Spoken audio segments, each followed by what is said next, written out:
My name's Lisa Chase, and I'm with University of Vermont Extension and the Global Agritourism Network. And our webinar today is about creating a successful agritourism destination. And we are joined by an amazing panel from Italy, Jordan, and Georgia that you will very soon get to meet. But first, I want to tell you a little bit about the host of this webinar, the Global Agritourism Network. The Global Agritourism Network is approaching our 2-year birthday, still in the toddler phase. The official launch of the network was on April 11th, 2023, and I recognize some names of some of the participants, so I know many of you have been here since the start of the Global Agritourism Network, and even before. We've been growing rapidly during the past 2 years, and we currently have over 1,000 members from 106 countries. The network is free to join as of now, and if you are not a member yet, we invite you to scan the QR code or go to the website. Shauna will drop the website link into chat. And when you have a chance, register to be part of this network. We put on a lot of webinars. We host in-person conferences as well and provide education, research, and a variety of other benefits for everyone working in agritourism. One of the things we really appreciate about the Global Agritourism Network is that we've got a huge mix of types of people. And so I am going to launch a poll. Let's see, I'm launching a poll that says, describe yourself. Check all that apply. We're very proud that this network is made up of farmers and ranchers, producers, nonprofits, government agencies, educators, researchers, and all different types of folks. So if you would, and we like to see who shows up at our different events. So please take a moment to fill out this poll. And then when you're done filling out the poll, if you are willing to share your information with the other folks on this webinar, we invite you to open up your chat box. And I think the default is to hosts and panelists. If you're willing to share who you are with everyone, click everyone for hearing your reply and introduce yourself. Let us know who you are, where you're from, and how you're working in agritourism. I have the privilege of looking at the registration list, which we can't share for confidentiality purposes.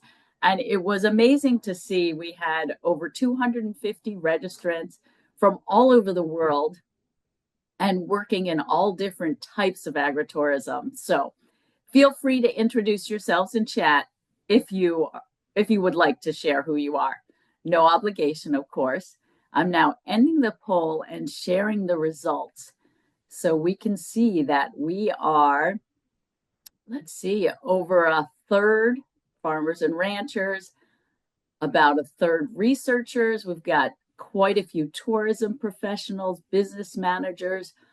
Oh, and if you clicked other and you're willing to share, please let us know who that other is. Let us know what type of work you do and how that might relate to agritourism.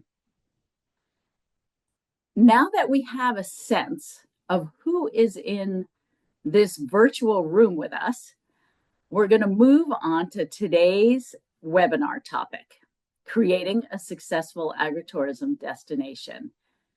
And we are going to hear first from Ariana Carita. She joined the United Nations Food and Agriculture Organization in 2009, and she joined the Investment Center in 2013 as a development economist. Ariana coordinates and leads collaborative initiatives between FAO and the European Bank for Reconstruction and Development key partners on this project that you're going to be hearing about today. Ariana conducts economic analysis and contributes to working papers, sector studies, and investment-related knowledge products. She also organizes and facilitates training sessions, workshops, and high-level discussions with a wide range of stakeholders, including government agencies, the private sector, and development organizations. And you'll be hearing from some of those folks today, and I would like to turn it over to you now, Ariana. Thank you very much, Lisa. Welcome, everybody. And I'm very happy to see that with many of you, we've met last year in Bolzano at the GAN conference organized by with the URAC Research Center. So in Bolzano, I had already talked about our work, especially in Jordan. Well, today, what I'm gonna do is to provide a broader overview of our agritourism-related projects in other countries as well, not detailing the activities in these countries like Georgia, Montenegro, but talking a bit about our approach and our methodology. So let me put my presentation in presentation mode. Lisa, is it fine? Can you see that? Looks great. Yep. Okay, great. Thanks a lot. So first of all, why FAO and the European Bank for Reconstruction and Development have engaged in agritourism and local sourcing, which is another key component of our work. This happened just a few years ago. It's, I would say, it's a recent activities. We've been focusing our work so far in Montenegro, Jordan, and Georgia. And a key reason is we could see that diversifying resources for farmers through agritourism can really support rural development in those instances where agriculture per se may not be enough. Diversifying by building an agritourism activity in a farm can really help improve livelihoods. Of course, this is not a solution against the fact that agriculture system need to be enhanced in various instances, but can bring lots of benefits. Where rural areas are abandoned, agriculture and local sourcing can help to stop the desertification of rural areas. These activities can also help retain youth in agriculture because they create business opportunities that go beyond simple agriculture production. Agritourism can participate to biodiversity, traditional know-how preservation when it relies on local products that are closely linked to biodiversity protection. For instance, I'm thinking of a series of dairy products we've been working on in Georgia a few years ago. It was cheese specifically. Local producers access to market can be improved because tourism can be a new channel for selling products and services, especially related to local sourcing.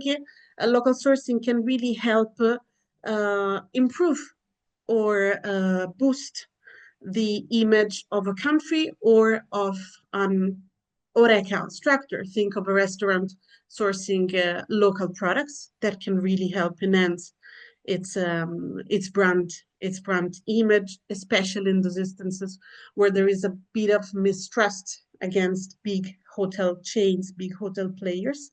And specifically related to EBRD, it can add some impact to EBRD's investment in the HoReCa sector because it can strengthen linkages with local economy, of course, in a systematic vision.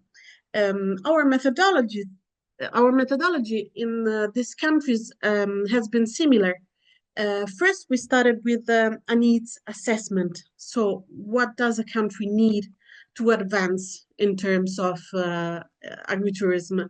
Uh, do national players already have a vision?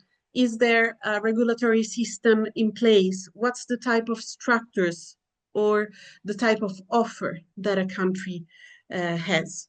We identify local partners and mobilize them thanks to the help of either NGOs or FAO local offices.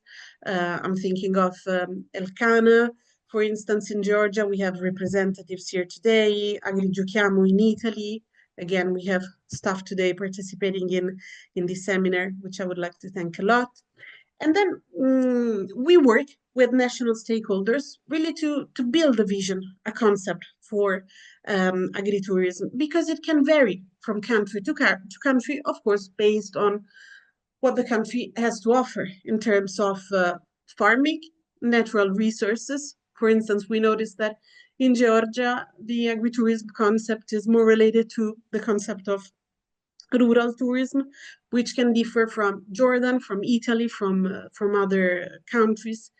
We build a roadmap and wherever possible constitute an agritourism task force or working group with national stakeholders.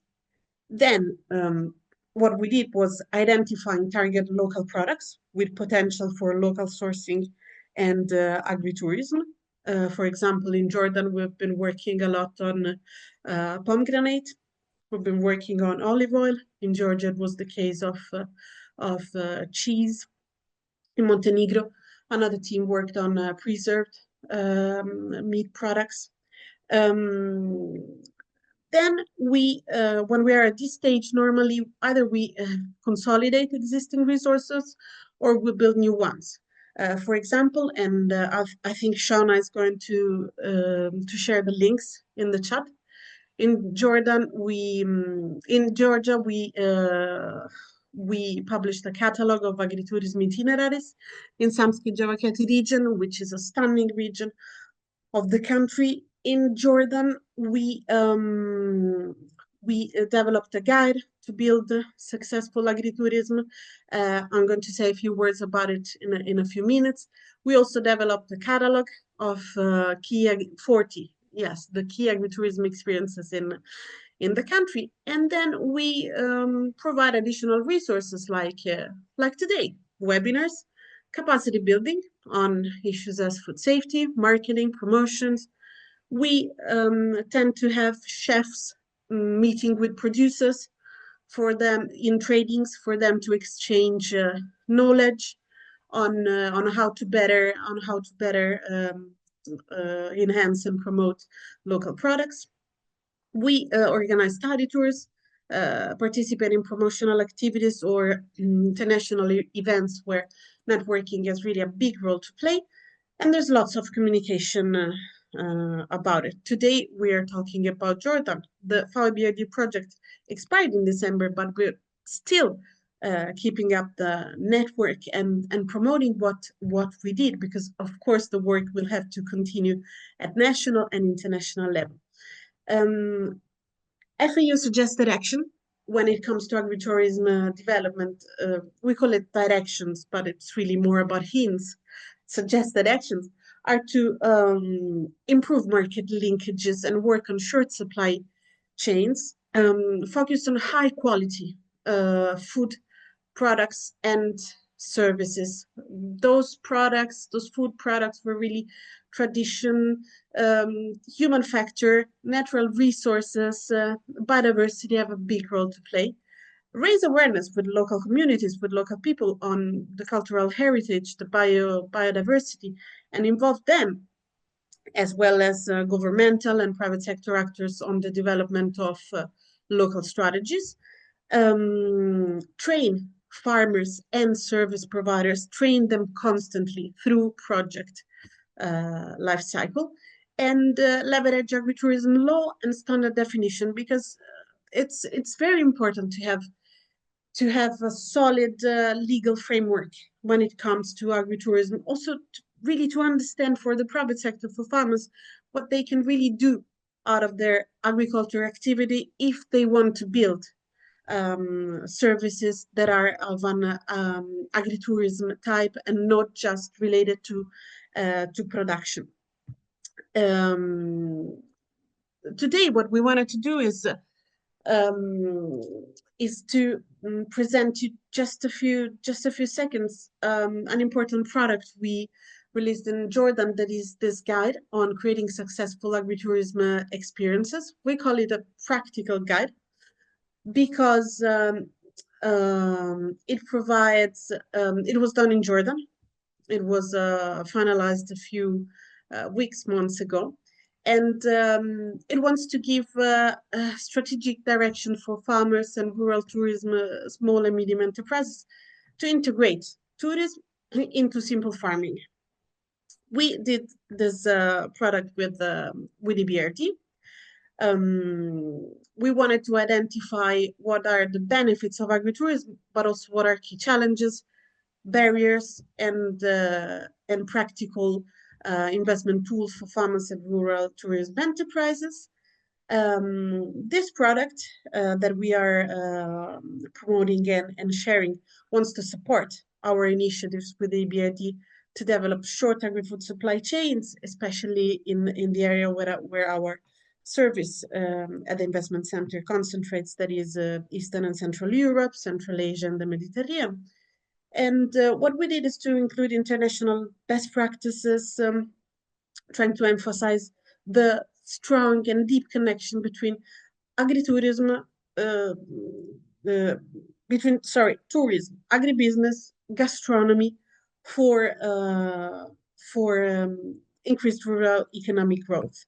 The highlights of the guide are the identification of key steps that a country needs for setting up a successful agritourism activities. We suggest to start with assessing available resources. So what type of farm assets do you have, as I was saying before? Where is their location? What is the skill also of the operators, existing skills, peculiarities? How to create a unique experience around the service, around a product. A farm is an enterprise, so build a sound business plan. What is your objective, the target audience, pricing, and financial projections that will help set up the plan, and then focus on marketing, digital or other, to reach potential visitors. We want to reflect on the main challenges that are the regulatory compliance, as I was saying before, developing necessary skills when they are not there for business management, the collaboration with local tourism ecosystems, because every agritourism is embedded in an ecosystem where there are also, of course, other service providers, specific natural resources, pathways. Think of Jordan, for instance. There is the Jordan trade, which is a strong and key component of rural tourism and overall tourism there. So you're embedded into a specific path, a local path. We have included as case studies Carabaos in Jordan. We have Rakan here today with us as a panelist, is representative from Carabaos, and another farm in Italy, in southern Italy. And in terms of the methodology, we try really to combine practical steps with real life examples from diverse agritourism operations to identify best practices and dominant dynamics when it comes to challenges. With Jordan, I am done, and I'm just showing you our link to activate. That is the repository that we have with the EBRD on project materials. But I think Shona already shared it on the chat, or if not, I think she's about to. Thank you very much. Thank you, Ariana. Really great to hear some background on the project and the methodology. We now have one more poll for everybody here with us today, and we want to ask you what makes, in your opinion, your experience, what makes an agritourism experience memorable? And you can check all that apply. You don't have to choose only one here. So we're going to give you a moment to go ahead and type into the poll your responses. And while you're doing that, I will introduce our next presenter. Carolyn DeBrocia is an agri-food value chain specialist at the United Nations FAO Investment Center, along with Ariana. And Carolyn has a background in political science and territorial governance. At FAO, she specializes in enhancing downstream logistics and market access for domestic food products with a focus on a short supply chain approach. And I've seen some good comments in the chat about the short supply chain approach. Agritourism is one of them. So I know a lot of you folks here are thinking about what does this mean and how do we put this into practice? I'm now going to end the poll and share the results. And Carolyn, I'll turn it over to you to talk about the results and introduce the remaining panelists. Thank you. Thank you so much, Lisa. Thank you, Ariana, for the great overview of the project. So the objective of today's panel is to get closer from the field through concrete example. And I really like your answer because the two most voted answer are farmer stories and food. And this is exactly what we're going to talk about. So I will open the floor to our local partners whose input and knowledge were key to develop the project activities we're presenting today. So we will travel in three different realities, listening to Rakan Mehyar, who is a regenerative farmer and an agritourism business operator in Karub House, Madaba, Jordan. Giuseppe Savino, who's a rural entrepreneur and an agritourism business operator in Cascina Savino in Puglia region, Italy. And Lela Khartishvili, who is an agritourism development expert and associated professor in Ilia State University of Georgia. So I'm really happy to have you around the table today. And I will ask you right away the first question, starting with you, Hakan. So can you present yourself and your experience? And can you stress on what did you do to build the quality of your experience?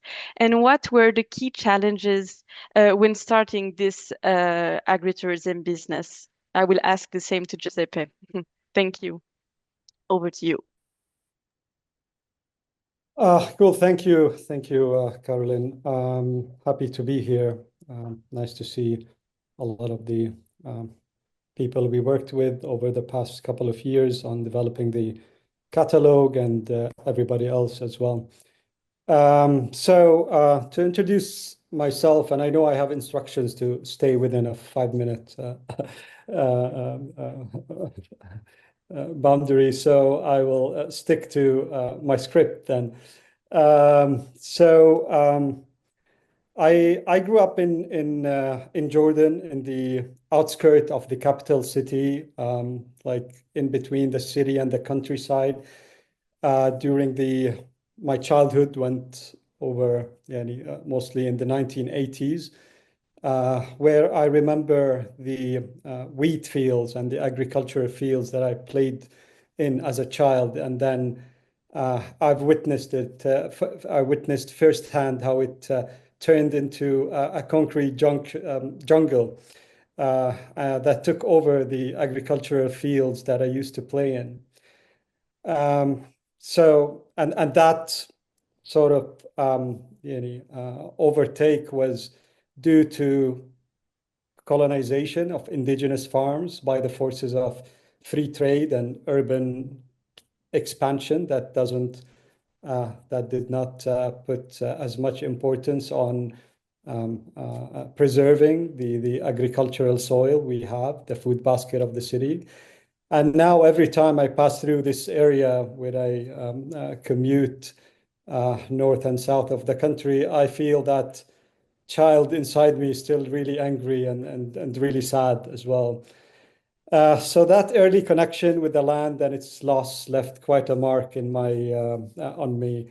And after turning 40, with 3 kids of my own who never really got to taste the food that we had in the past, when indigenous farming and traditional farming was still in, and where we used to garden in our backyard in my parents' house and have that, real tasty egg. I feel bad that my children cannot really experience that. So I began to feel real anxiety because I know food is not as safe as it used to be. So that anxiety and sort of fear led me to a deep research, really, a vertical research into the food system, and led me away from my long career in adventure and community-based tourism and back to the soil. And 5-6 years ago, I became a farmer, almost by necessity, really, trying to produce safe, nourishing, and flavorful food for my family. And now, and I've dedicated the rest of my life to building a project or the concept, the brand that I came up with, which is Carob, or Carob Earth. You could find more about it under carob.earth, which is a holistic grassroots initiative that reimagines how food is produced and consumed in Jordan. So our work really spans on 2 main venues, Carob Farms and Carob House.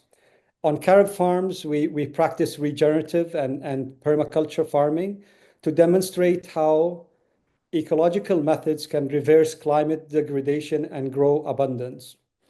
And in Carob House, our market model is a food hub, a restaurant, and a culture space where we support small farmers and indigenous producers while celebrating our rich Arabic and Mediterranean food cuisine and heritage.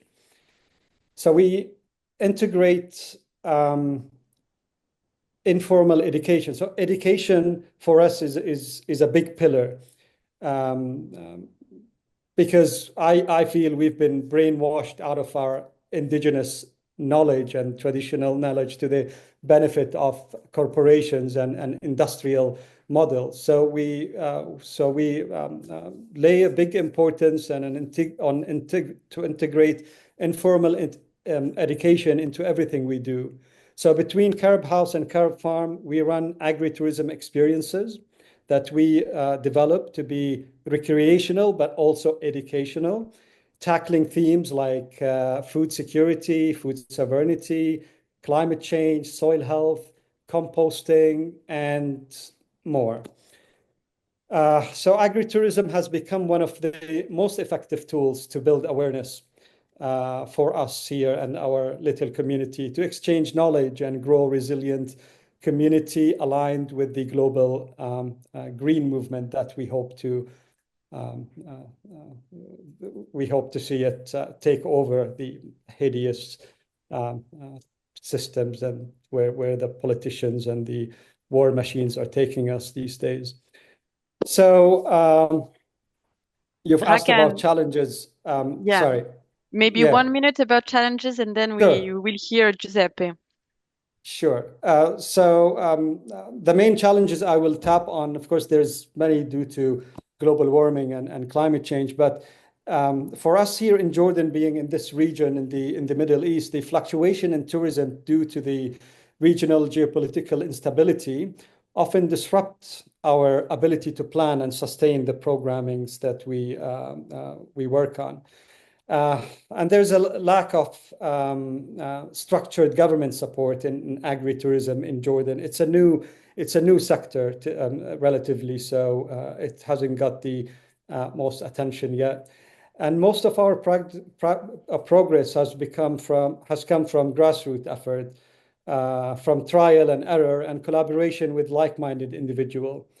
Other challenges like access to funding, the legal frameworks, the visibility of national tourism strategy, those are some of the hurdles I would tap on. But despite all that, the growing interest from both locals and international visitors keep us moving forward. Thank you.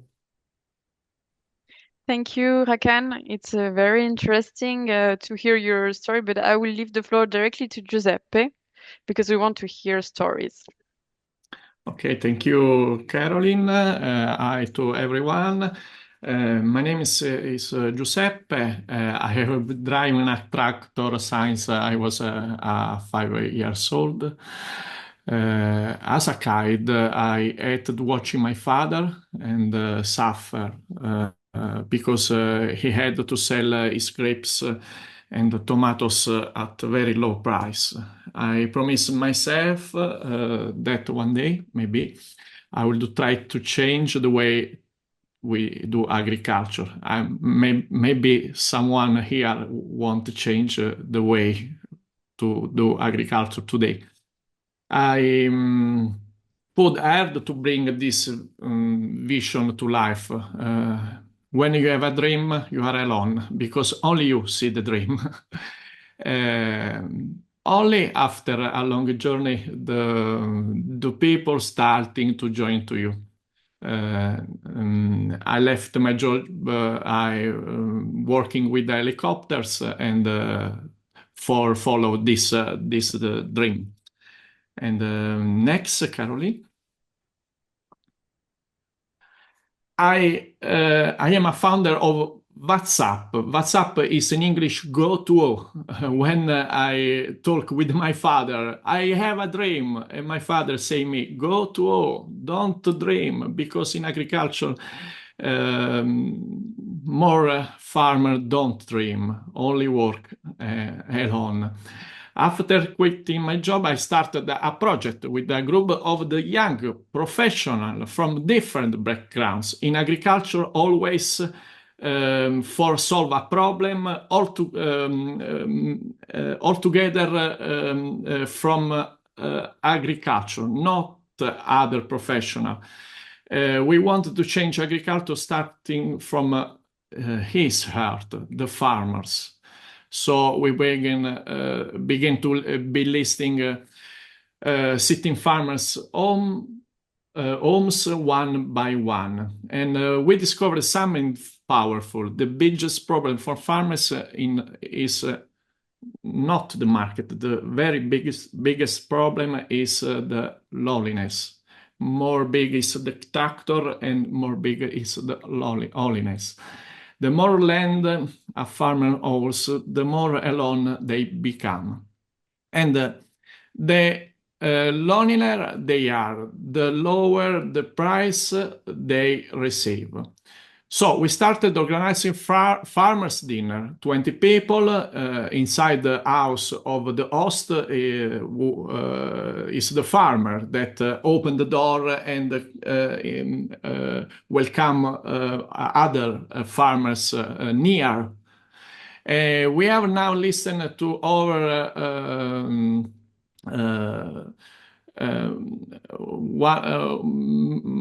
1,000 farmers every publish scientific studies on their needs. The biggest innovation in agriculture is not technology, it's connection. Next, thanks, Caroline. This is an exercise for everyone. Look at these fields. And then remember them. In the left, there are a vineyard, in the center, a sunflower field, and in the right, pomegranate field. Why is agriculture given so little space? Maybe the answer is we would produce more in less space. All the agriculture is the same in all the world. But if we don't have space, we were forced to sell outside our fields. What if we had space to sell inside our fields? So we asked ourselves, instead of product it for hectares, what if we create happiness for hectares? Next, Caroline. This is what we do in Puglia, in south of Italy. We are a Foggia. And I asked my father, give me 1 hectare, please give me 1 hectare. I want to create my dream in this hectare. We stay all together with the team. Remember, are different professional, different young professional. There are architects, there are design, there's social media, graphics, video maker, more people that can think about a new agriculture, not the same. The question we asked was what stories we have here that no one else has. Just 20 kilometers away, Lies Castelfiorentino is the place where Emperor Frederick II of Swabia died. Its symbols are the Greek cross, the octagon of Castel del Monte is a big castle in the center of Apulia region, and the flower. And what if we brought the symbol back to life inside a vineyard? And you can see the result. In the center, you can see in the day the vineyard with the cross and with the octagon. And in the night, we have created the flower inside the vineyard. This is one vineyard. Is there is no one in the world like this. We have one story that no one have in this land, in this region, and we have one vineyard that no one have. My father sell the grape at 20 cents, and now we sell a glass of the wine in aperitif at the people that come inside. Next, thanks, Caroline. The other case. This is, remember the sunflower in the past image? Why don't have an field where you can walk? Maybe this field tell you a story. The story is the story of a cathedral. Near Foggia, there is one place that the name is Troia, a little place where that we want talk about. We want know the story. Giuseppe, do you think you can wrap up with your last thought in 1 or 2 minutes? Okay. Thank you. Then every page is one case. Maybe come back. I show you only the image. This is a lavender field with the space. We need the space for welcome people. We need little space for product more. But because if the price is low and product more, we don't have our goal. You can change, and this is a pomegranate field. My father sold this pomegranate for 40 cents a kilo. Now people can go inside and taste the juice, then go harvest their own fruit. And the most beautiful parts in this field is that we have zero waste. and open and fluid are juice, and the visitor understand their value. We moved from perfect fruit to loved fruit. Agriculture want perfect fruit because more people can buy. We have loved fruit, and you can see in the field directly. Okay, I think I have finished.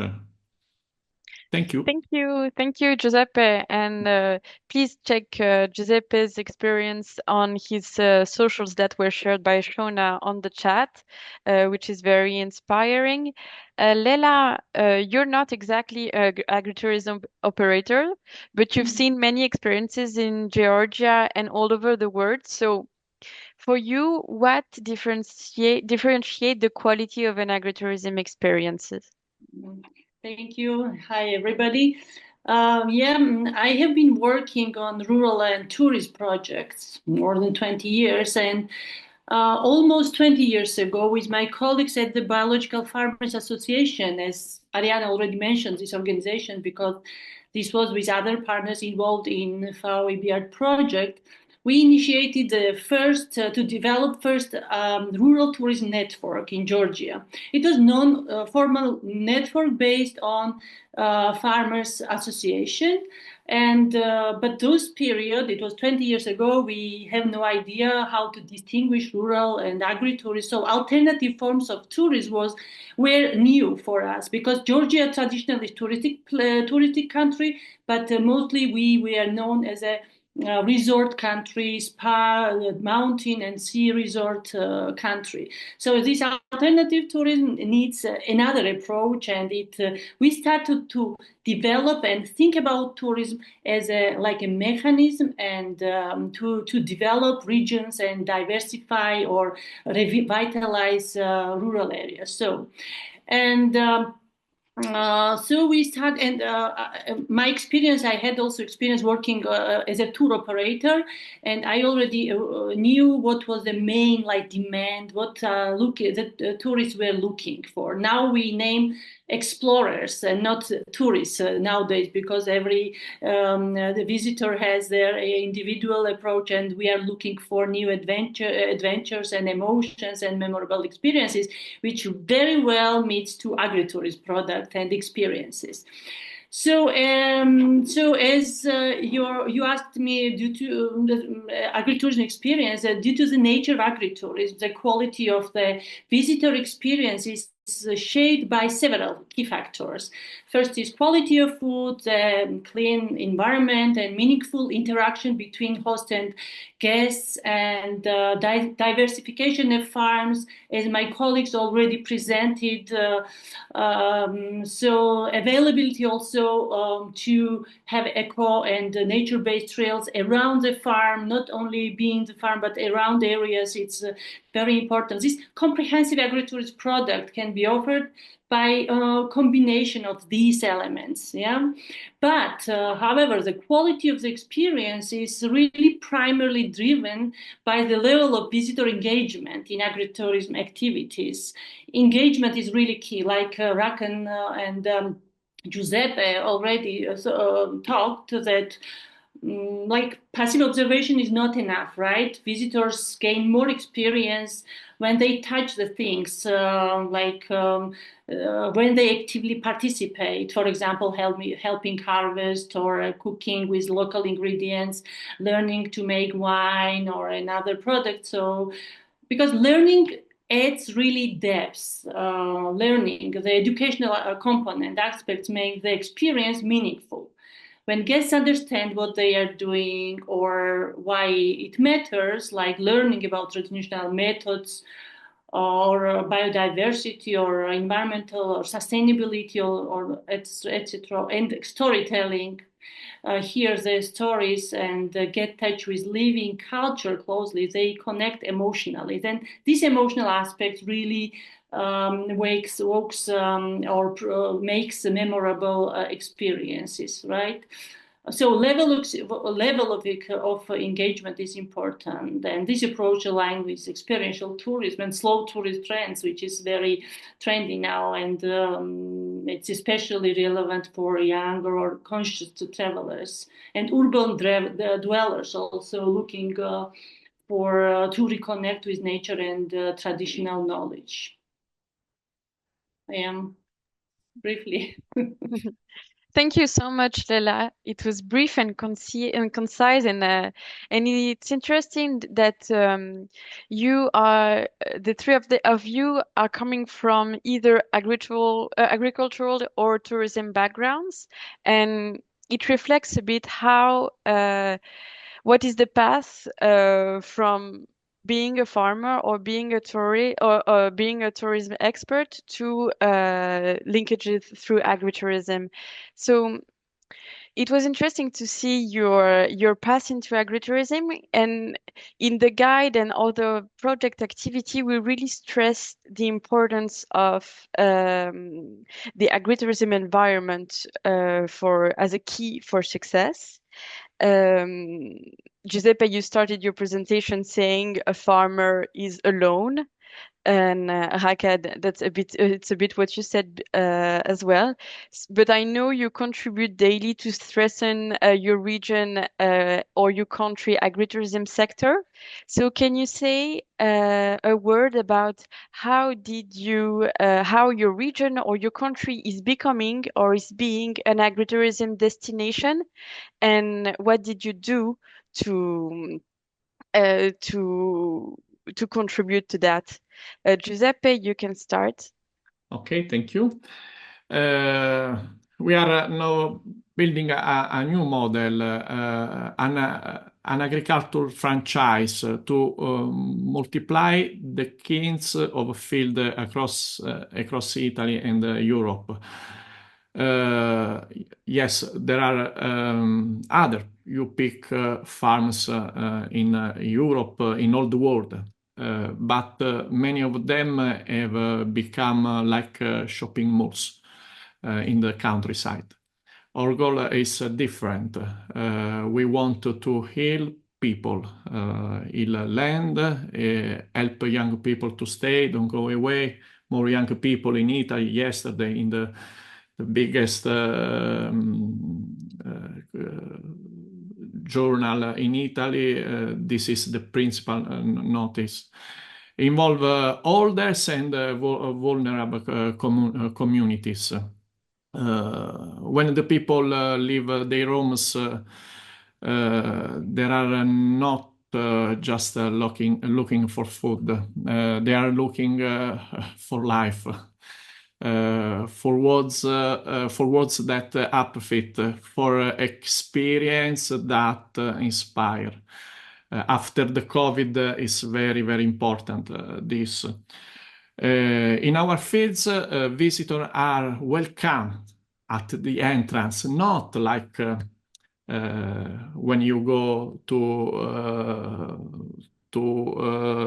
other place like theater, you give the ticket and go inside. No.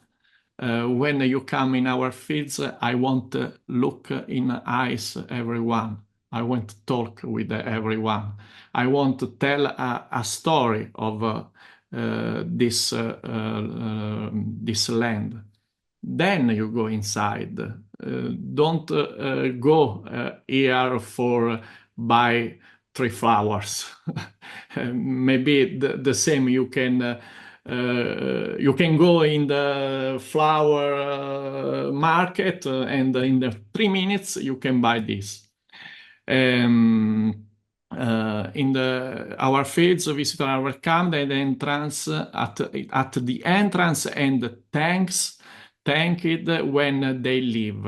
And when they leave, more people give me feedback. I hear this feedback and prepare the next year field.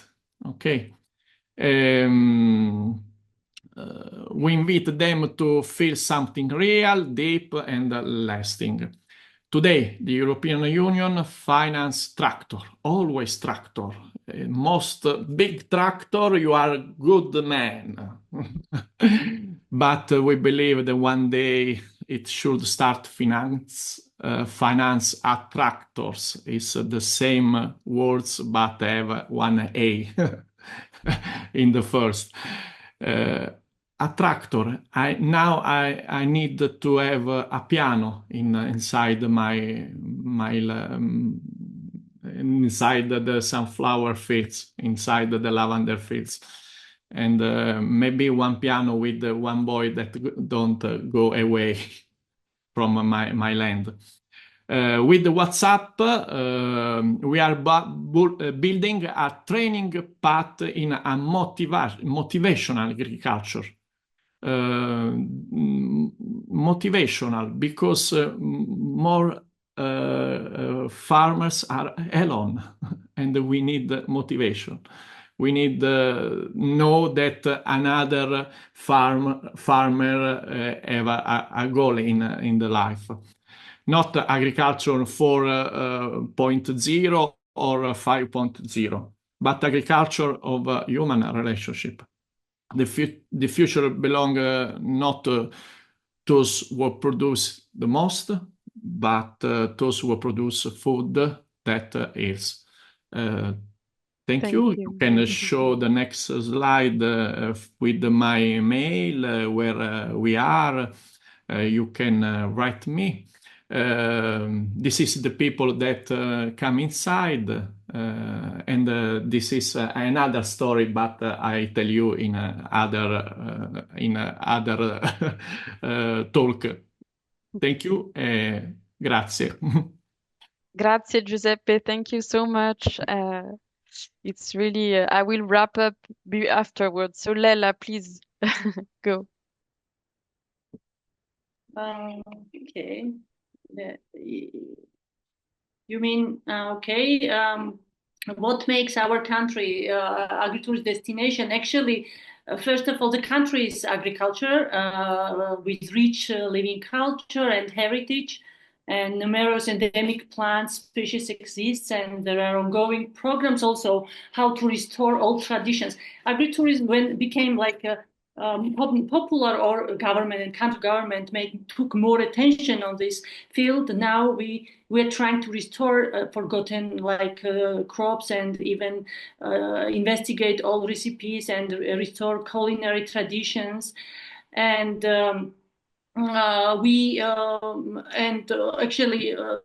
country is known as a wine country. You see on the photo, we have this old tradition of wine making, storage of wine. We use clay jars which are buried in the ground, and it's very amazing when you see how the farmers take care about wine, and the stories how they tell, and they are so proud to tell the visitors the history and how their ancestors preserved this culture. And this such living culture still exists, and this is a UNESCO non-tangible heritage resource since 2013. And we have another but the country is also known as a cradle of wheat, because it's 5 endemic species of wheat have been described in Georgia. And we within this EBRD and FAO project, we also not only cheese, but also we were working on the bread makers, because to restore old varieties of wheats.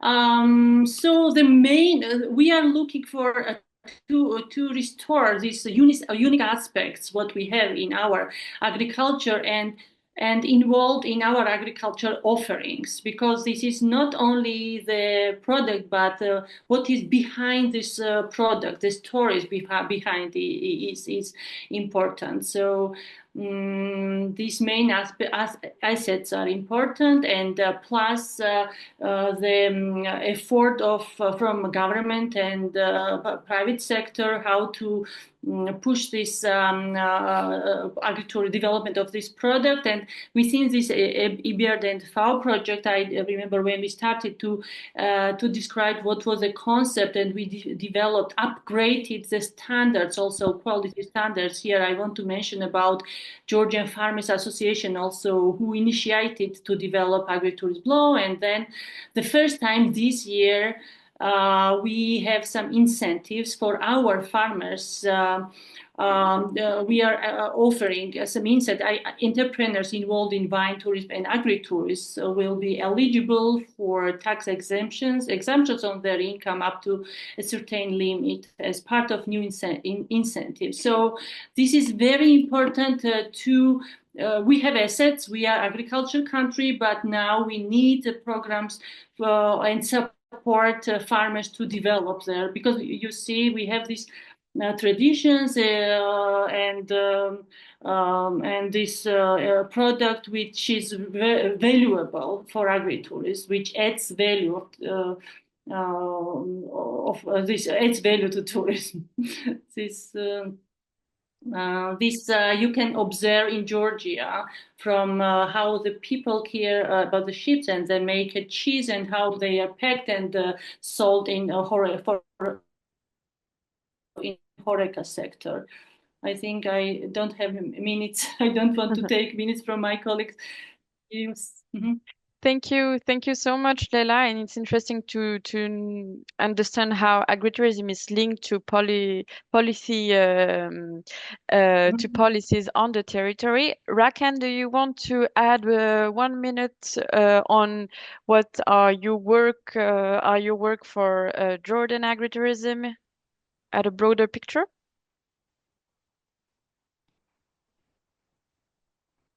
Maybe you unmute yourself. Yes. So, for Jordan and our geographical location, we know through the past 30 years of experience in tourism that when peace prevails in our region, tourism in Jordan picks up quickly because of our rich cultural heritage, archaeological sites, and natural beauty. But for decades, tourism has been really concentrated around major landmarks like Petra, Jarash, the Dead Sea, the typical magnets. And that concentration has led to an unequal distribution of the economic benefit of tourism.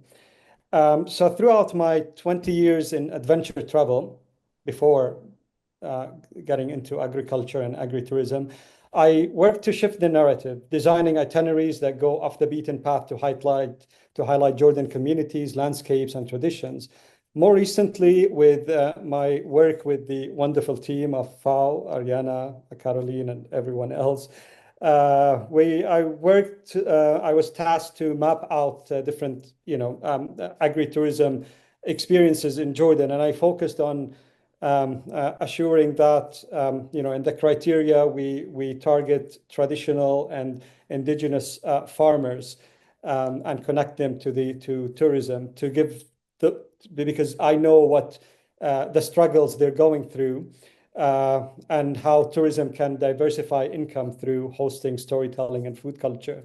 But beyond economics, what the buy-in for me personally really is that I can see how agritourism hold the power to revive indigenous knowledge and traditional food systems. And so farmers, especially women, are the keepers of wisdom that's crucial for sustainability, resilience, and food security. And these aren't just trendy traditions or themes. They're our survival strategies, really, in the face of climate change and the globalized food systems, where agritourism can give those farmers a platform and a voice. So Jordan, as part of the ancient Fertile Crescent, where agriculture began some 11,000 years ago, has all the ingredients to become a fine agritourism destination, really. But we must really, couple that with a genuine revival of healthy soil, regenerative agriculture, and community-based education. Without that deep connection to land and food, I don't believe any form of tourism or future can truly be sustainable. Yeah, I think that's my 2 cents on the topic. Thank you, Rakan. And it's amazing to have all this perspective of, because I think farm diversification requires, as you mentioned, dedication, patience, innovative minds, and investment capacities to really activate all the potential resources and create additional value at farm level. And that's what you're doing in your countries to sustain rural development and farming. So in practical, as Rakan says, it's about working with 3 main pillars, maybe in the natural environment, the people, and the territory. So all these 3 elements have to be interconnected in order to develop this plural activity that add value on a farm. So it also requires capacities, because it means many new activities are happening on farms. So besides of agricultural practice, you will have processing, hospitality, communication, promotion, and you need to be an entrepreneur that is really diverse. But as Giuseppe said, it's a virtuous circle, because value brings quality and quality brings value. I don't want to, I have a lot of things to say, but I don't want to take too much of your time. I will just conclude saying that strengthening capacities to scale up agritourism and local agri-food product can be done through the development of rural services and support program for farmer installation. So really need to promote that more, and to integrate these local food products that are coming from farms into within different value chain actors, so HoReCa players, wholesaler, processing actors. So the local food products are more and more represented in our market. So I will stop here and pass the floor directly to Lisa Chase. Thank you very much for listening to us, and thank you, Rakan, Giuseppe, and Leila, for your great interventions. I just wanted to add another thing. Sorry, forgot to say that the core team also includes Florent Tomatis, that is our team leader. Today it's just me and Caroline talking, but he's with us, and we just wanted to thank him and greet him as the team leader of this project in Jordan and the one in Georgia. Thank you, Ariana, Carolyn, Rakan, Leila, Giuseppe, Florent, and everyone involved in these projects, and for the excellent discussion today. I saw a lot of very inspiring comments in chat and some questions in chat. We didn't so much to share. We didn't quite have time to cover everybody's questions, but we certainly want to keep this conversation going on this topic and the excellent work of the FAO-EBRD, and also on other topics related to agritourism. We have a couple of events coming up in May, and more being planned all the time, hosted by the Global Agritourism Network. So visit our website to learn more and join. Many of our online events are free, and we also have in-person events as well. And we love to get feedback on how things are working for you. So one more QR code, if you would take a minute to let us know how this webinar worked for you. Shauna will drop the link into chat. We'll also follow up with an email next week that will have a recording of the webinar and the link for the survey. We would love to hear from you. What could be improved? What worked well for you from today? And what topics should we cover in the future? Here at the Global Agritourism Network, we are always looking to do a better job of supporting agritourism globally, but also regionally and locally. So stay in touch with us. through the survey or reach out directly and let us know how we can be more impactful and help your work be more effective. So thank you. In closing, I want to thank everyone for joining us today, and I want to encourage everyone to please stay in touch. And thanks to you, care. Lisa and Shauna, for organizing. Thank you very much. We hope really to continue the collaboration and see you all next year in Scotland. Definitely, yes. We will keep these conversations going and continue the learning and sharing and working together. Thanks Thank so you much, so much. everyone.